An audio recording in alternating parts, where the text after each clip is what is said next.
Olá, está no ar mais uma edição do Link CNJ. Aqui você acompanha assuntos da justiça que impactam o seu dia a dia em reportagens e conversas exclusivas com personalidades do mundo jurídico. E hoje nós vamos falar do Observatório Nacional sobre Questões Ambientais, Econômicas e Sociais de alta complexidade e grande impacto e repercussão. O nome é grande e o desafio também. O observatório foi criado pelo CNJ para enfrentar, no âmbito da justiça, as consequências de questões como, por exemplo, o rompimento das barragens de Mariana e Brumadinho, em Minas Gerais. Mas não só isso.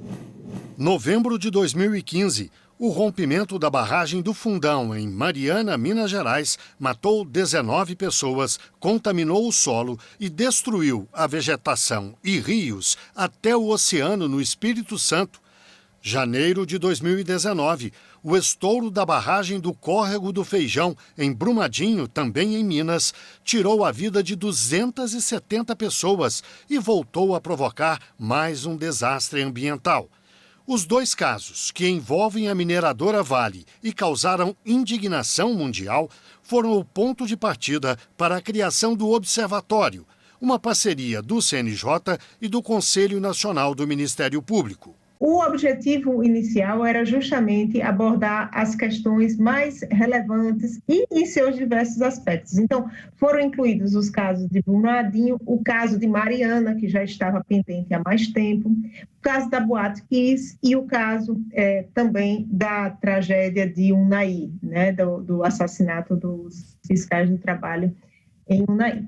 E assim, com o tempo, esse observatório, foram sendo acrescentados casos de mais variada porte, como, por exemplo, questões indígenas, né? A gente tem um grupo do trabalho lá no CNJ que apoia o observatório nessa temática relacionada às questões indígenas. A gente tem a vertente das questões raciais, já também com outro grupo, e vão sendo trabalhadas essas questões em subgrupos para que se consiga, em primeiro lugar, a adoção de atos normativos em relação à temática e, em segundo lugar, para que se promova efetivamente o acompanhamento. E o trabalho envolve também casos de desmatamento, obras públicas paralisadas e a pandemia de Covid-19. Mas o episódio de maior sucesso no trabalho do Observatório e de outras instituições públicas é mesmo o de Brumadinho. Imediatamente o observatório se deslocou até Minas Gerais, a gente passou a acompanhar os desdobramentos do rompimento logo no princípio. Então, o Brumadinho a gente conseguiu, justamente porque as instituições de justiça também já estavam com mais experiência, em decorrência da atuação que já tinha começado a correr no caso de Mariana, então foram conseguidos acordos muito mais rapidamente do que no caso Mariana. Então a gente pode, inclusive, é utilizado o exemplo de Brumadinho como exemplo de efetiva atuação, tanto do observatório, mas principalmente da justiça brasileira e das instituições de justiça brasileira. Para falar sobre o assunto, eu converso agora online com Ivana Farina, procuradora de Justiça do Ministério Público de Goiás e ex-conselheira do CNJ. Também com Daniela Arbex, jornalista e escritora. E ainda Aline Dutra, psicóloga e coordenadora ou ex-coordenadora da equipe de psicólogos da ONG Na Ação em Brumadinho. Muito obrigado a vocês três pela participação no Link CNJ. Eu começo com uma pergunta para a Ivana. Você, como ex-conselheira do CNJ, Ivana, acompanhou a criação do observatório. Pode nos falar da importância dessa criação e ainda do trabalho desempenhado até agora, por favor. Esse observatório, ele é uma iniciativa conjunta. O ministro Toffoli presidia o CNJ e a doutora Raquel Dodge presidia o CNMP. Diante de alguns casos de alta complexidade, quer seja pelo número de vítimas envolvidas, como foi o caso da Boate Kiss, quer seja pelo dano ambiental ocorrido, como foram os casos de Mariana e Brumadinho, quer seja por uma questão de impunidade a ser enfrentada, como era o caso da chacina de Unai, onde auditores do trabalho foram executados quando investigavam trabalho escravo, esse observatório escolheu casos para que as diversas instituições, não só o Ministério Público e o Judiciário, mas também OAB, Defensoria, ONGs, pudessem atuar em conjunto e coordenar ações que fossem as melhores ações para que a solução, para que a responsabilização em tais casos fosse atingida. Então, o observatório começa em 2019, hoje já são outros casos somados a esses iniciais, mas trabalhando com a questão da Boate Kiss, de Brumadinho, Mariana e da chacina de Unai. Daniela, você escreveu um livro especificamente sobre a tragédia de Brumadinho. O que você apurou sobre as causas exatamente daquele acidente? Que tipo de contribuição você pode dar a esse debate? Meu trabalho, como a doutora Ivana falou, é um trabalho de construção da memória coletiva do Brasil. Então, a gente vem, através do jornalismo, construindo essa memória, porque esquecer é negar a história, e não nos cabe esquecer.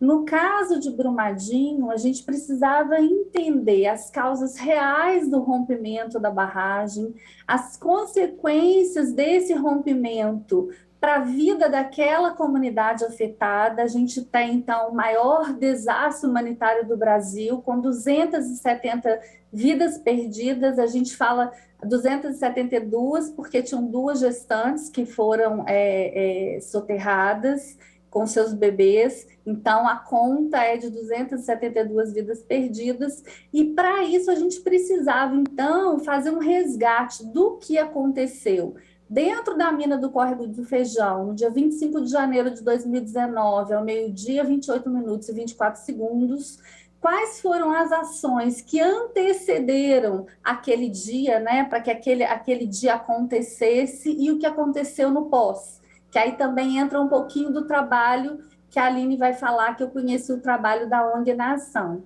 Uma das coisas que mais me impressionou, além da gente contar essa história pelo olhar das vítimas, dos sobreviventes, dos familiares de vítimas, dos sobreviventes, dos bombeiros, dos médicos legistas, a gente também tentou entender toda a investigação que envolveu esse caso. A gente tem 5 CPIs, a gente tem um trabalho extensíssimo do Ministério Público Estadual de investigação e um trabalho importantíssimo da Polícia Federal.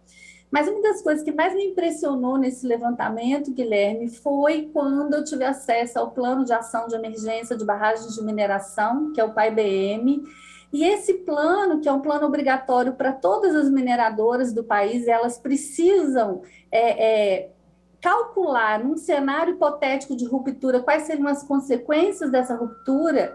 A Vale, 9 meses antes do rompimento da barragem, o PAI-BM aponta que num cenário hipotético de ruptura com alarme, com sirene funcionando, cerca de 200 vidas seriam perdidas e a mancha de lama passaria exatamente por onde passou. Então, ela conseguiu calcular por onde a mancha de lama passaria e quantas pessoas seriam afetadas. Isso me impressiona muito, porque diante de uma informação privilegiada dessa, isso não foi suficiente para que a Vale tomasse a decisão de retirar do caminho da lama, do tsunami de lama, toda a sua área operacional e administrativa. É incrível, você disse 9 meses, é uma gestação de uma tragédia, né?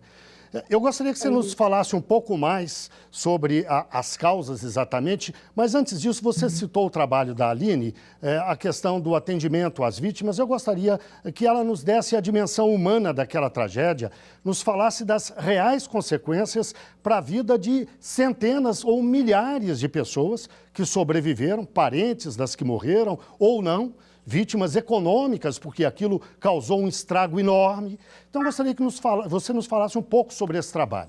Eu digo que foi um desastre de uma dimensão muito maior do que a gente pode ver pelas mídias, né? Só quem esteve lá, só quem presenciou esse momento, que entende um pouco mais sobre essa dimensão. Nós fizemos um acolhimento das pessoas, um acolhimento das famílias.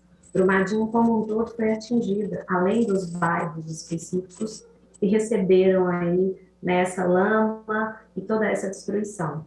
Então, o impacto é muito grande, reflete até hoje, né? Então, logo depois, um ano após, tivemos uma pandemia que piorou um pouco mais o quadro de saúde mental de toda a população, né? Nós sabemos disso, recebemos esse impacto também, e essas pessoas já estavam adoecidas, né? Estavam em processo de luto, de recuperação desse desastre enorme, em todos os sentidos, e essa recuperação ela é muito um trabalho de formiguinha, porque não é fácil reviver, não é fácil relembrar esses momentos sem que doa. E é esse um pouco do nosso trabalho, né? De levar essa luz que a Ivana falou, levar um pouquinho dessa luz para as famílias, principalmente para as crianças, né? Que não entendiam muito bem o que estava acontecendo e até hoje sofrem esse impacto assim diretamente.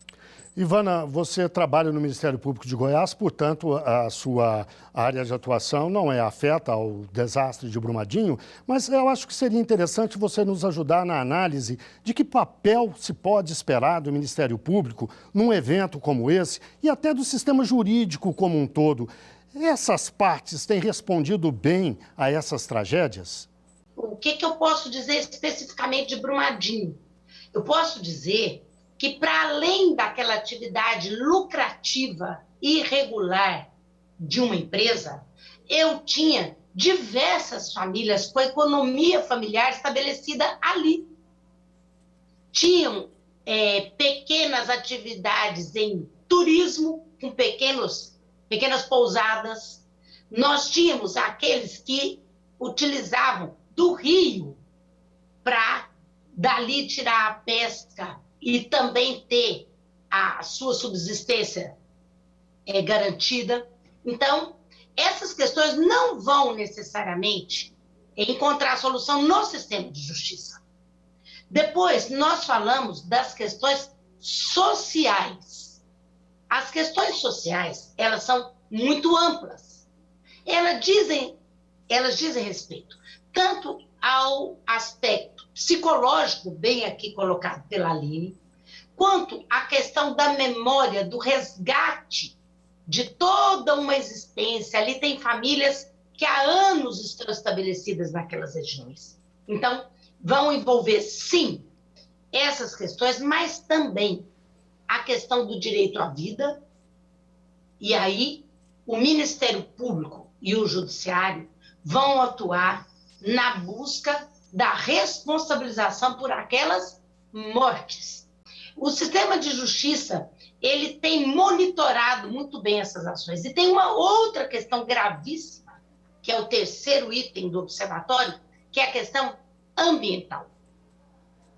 Todo o mundo está a observar as consequências que a humanidade tem experimentado acerca das violações ao meio ambiente, dos danos ambientais contínuos e permanentes que são feitos, com mineração, com garimpo, com uso indevido do solo, com desmatamento. Então, tudo isso também está na alçada de atuação do Ministério Público, que atua perante a Justiça. Por disposição constitucional, então, nós temos atuado. É o Ministério Público de Minas Gerais, mas também o MP Federal, o Ministério Público do Trabalho e a Polícia Federal, a Polícia Estadual, os bombeiros atuaram muito, muito.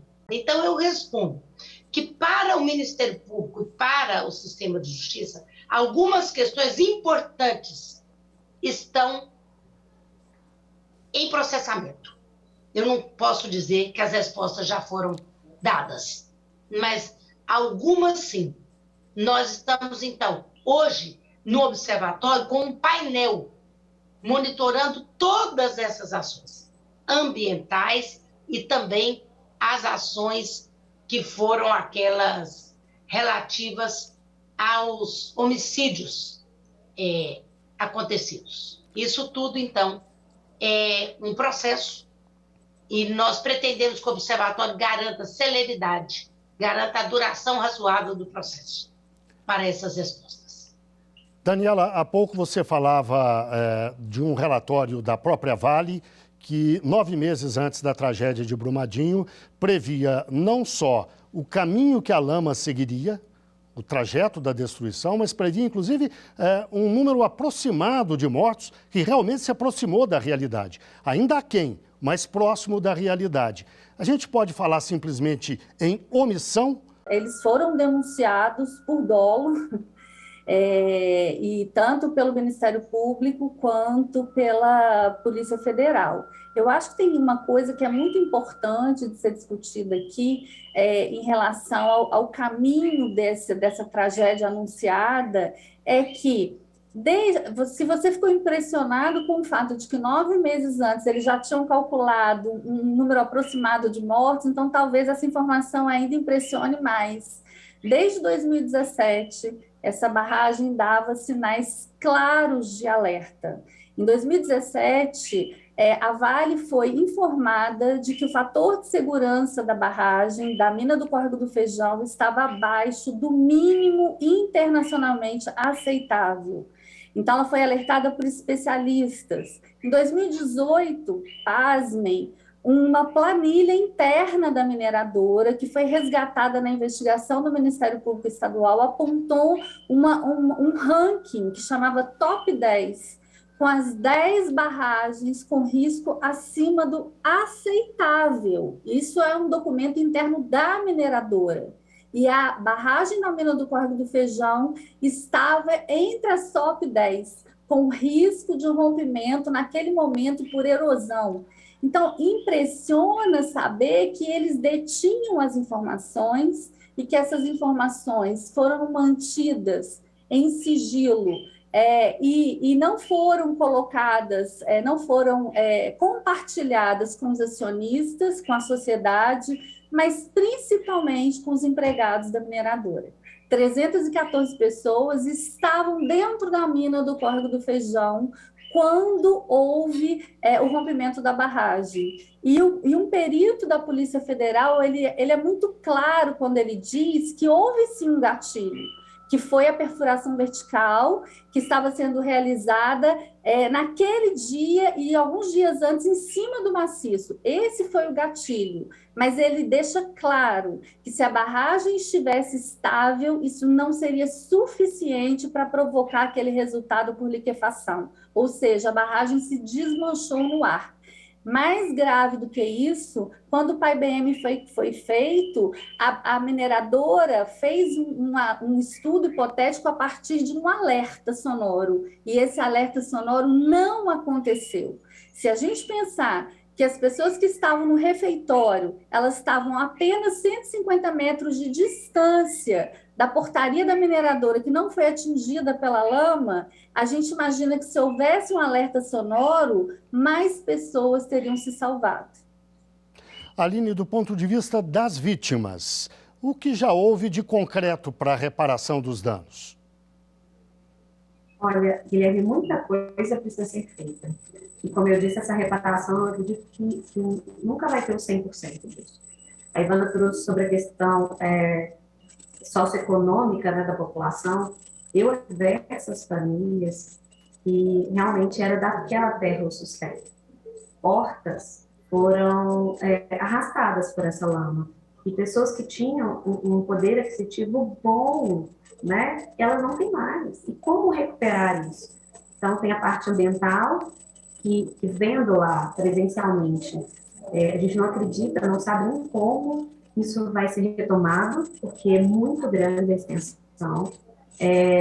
A Daniela trouxe sobre essa questão, né, que já existia ali algo que já indicava um possível rompimento, atendendo as vítimas, sobreviventes, pessoas que estavam ali, que trabalhavam ali. Esse relato é real, que existia vazamento, então existia sim algo de estranho, que esses trabalhadores já estavam preocupados. Então tem aí uma falta de responsabilidade enorme com vidas e com o lugar em si, né? E essa reparação, eu realmente acredito que nunca vai ser 100%, Guilherme. Eles estão, sim, tentando, tem a questão financeira, mas nada vai trazer de volta aquela vida que eles tinham. E a Aline trouxe um dado que eu queria falar, que eu acho que talvez seja a herança mais brutal do rompimento da barragem de Brumadinho. Porque é lógico que existe um processo de reparação em curso, em que a Vale tem investido bilhões e bilhões de reais, mas tem uma coisa que é irreparável, a morte das pessoas. E o que é brutal nesse caso, a herança mais brutal, foi o desenraizamento. Essas pessoas foram arrancadas do seu lugar, do lugar onde nasceram, do lugar onde se reconheciam, onde se identificavam, onde construíram a sua identidade social. Então, quando elas são arrancadas desse lugar, é como uma destoca, que é quando você corta o tronco e você arranca a raiz, eu chamo isso então de destoca humana, essas pessoas passam a ser de lugar nenhum. E ser de lugar nenhum talvez seja a herança mais brutal deixada pelo rompimento da barragem. Por isso que eu digo que é um desastre em curso, porque nós ainda não sabemos os efeitos para a saúde humana desse contato com essa lama tóxica. Essas pessoas vão ser acompanhadas durante muito tempo, e a gente também não sabe o impacto na saúde mental dessas crianças que se viram órfãs e que ainda não deram, estou arrepiada, que ainda não deram conta de digerir tudo o processo no qual elas foram inseridas. A ONG Nação, o primeiro contato que eu tive com elas, eu fiquei muito impressionada com os desenhos feitos pelas crianças que foram atingidas direto ou indiretamente pelo rompimento da barragem. E os desenhos todos dessas crianças eram marrom. Até o Bob Esponja tinha ficado marrom. E os desenhos, os poucos desenhos que tinham cor, ou os personagens, as casas estavam tombadas e os personagens mortos, ou os personagens tinham terror na face. Então, isso é muito impressionante. Eu falo que é um desastre em curso. Ivana, esse relato dramático sobre as consequências para as vidas das pessoas que sobreviveram e ainda o alerta sobre a possibilidade de novos acidentes tornam o trabalho do observatório ainda mais urgente e necessário, né?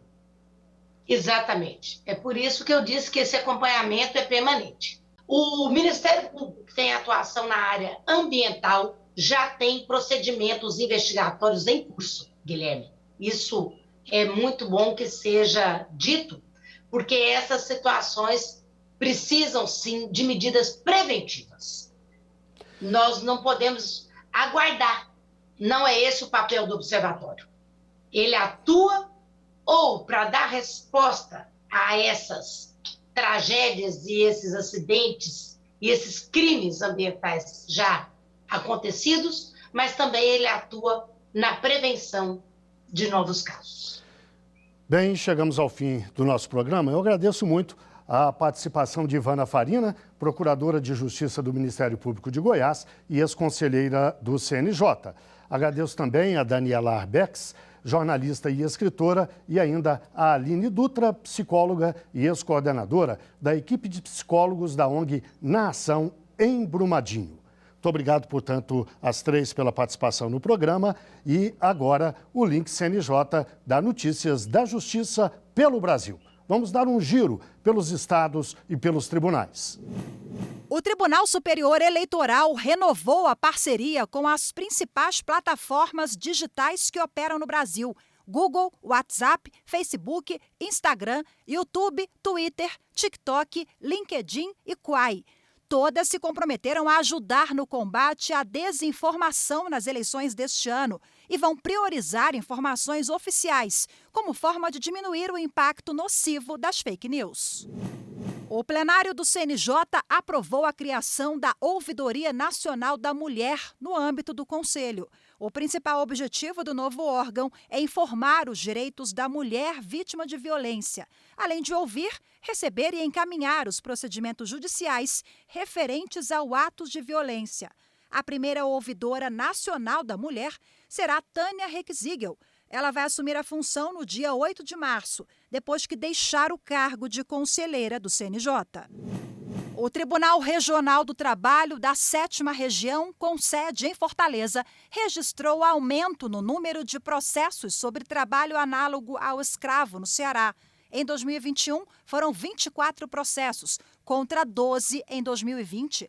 A extração de palha e cera de carnaúba é uma das atividades com mais casos desse tipo. A Justiça Trabalhista do Ceará se articula com outras instituições, como federações de trabalhadores e de patrões, para combater o problema.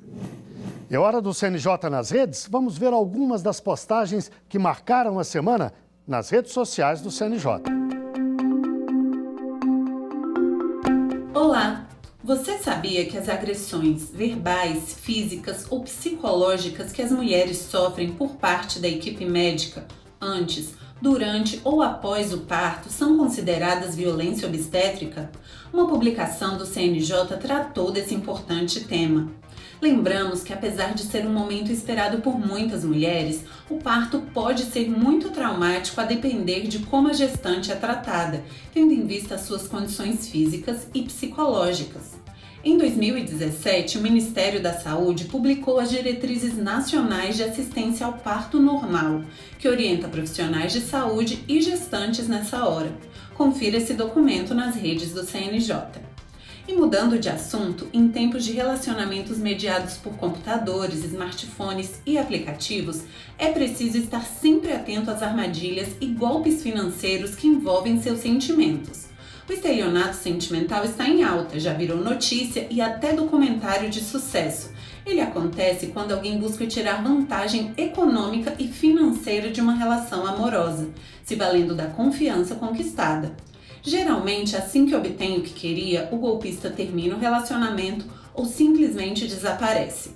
Fiquem atentos e confiram as dicas do CNJ para não cair nesse tipo de armadilha. E para finalizar, o Centro de Formação e Aperfeiçoamento de Servidores do Judiciário está oferecendo 3 novos cursos sobre ouvidorias do Poder Judiciário. Eles estão disponíveis de forma permanente e apresentam conhecimentos necessários ao trabalho das ouvidorias. Além de conteúdo teórico e legislação atualizada, os cursos trazem exemplos de situações práticas para o bom desenvolvimento dos trabalhos na unidade e os aspectos relacionados à gestão. Acesse cnj.jus.br/EADCNJ para mais detalhes. Por hoje é só e até mais! Chegou a hora do quadro Uma História, aquele momento em que um juiz ou uma juíza conta um caso que marcou a carreira dele ou dela. Confira a história de hoje. No ano de 2010, por força das fortes chuvas que aconteceram no estado, dentre diversas tragédias, nós tivemos o deslizamento do Morro do Bumba, na cidade de Niterói, que vitimou dezenas de pessoas, diversas famílias. E esse morro, essa comunidade, ela foi erigida sobre um local onde antigamente era um lixão, né? Então, a partir disso, diversas demandas foram ajuizadas perante o judiciário local e uma das demandas caiu sob a minha presidência e eu tive a oportunidade, analisando o caso, reconhecer a responsabilidade do município pelo deslizamento. Nesse caso específico, o autor, na verdade, ele saiu para ajudar um vizinho que estava sofrendo com o desabamento da sua residência e deixou seus familiares em casa. Estava em um evento festivo na sua família. Ele saiu sozinho, com a sua filha no colo, e foi ajudar o vizinho. Nisso que ele saiu para ajudar o vizinho, a casa dele desabou, houve deslizamento, todos os seus familiares vieram a falecer lamentavelmente. Por força disso, ele teve danos materiais, perdeu a casa, ingressou com a demanda em face do município de Niterói, requerendo o reconhecimento do judiciário quanto à responsabilização da municipalidade.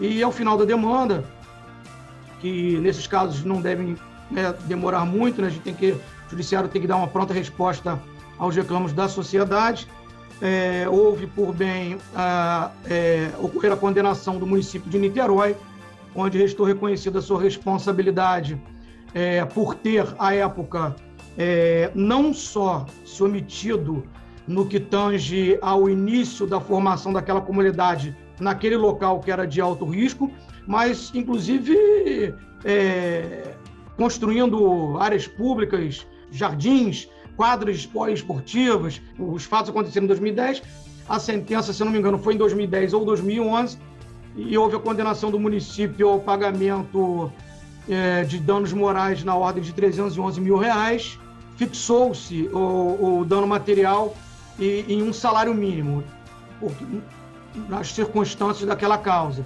A justiça inerte necessita de provocação, mas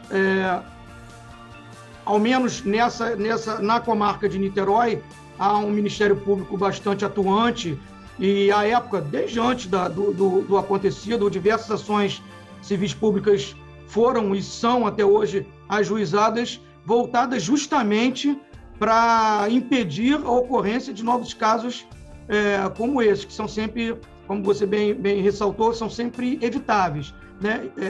Em regra, eles são evitáveis. E decorre realmente, como foi reconhecido nessa sentença específica e em outras tantas, a omissão evidente do poder público, do poder executivo, no que tange à ordenação urbana. Bem, chegamos ao fim de mais um Link CNJ. Muito obrigado a você que esteve com a gente até agora e até o próximo programa.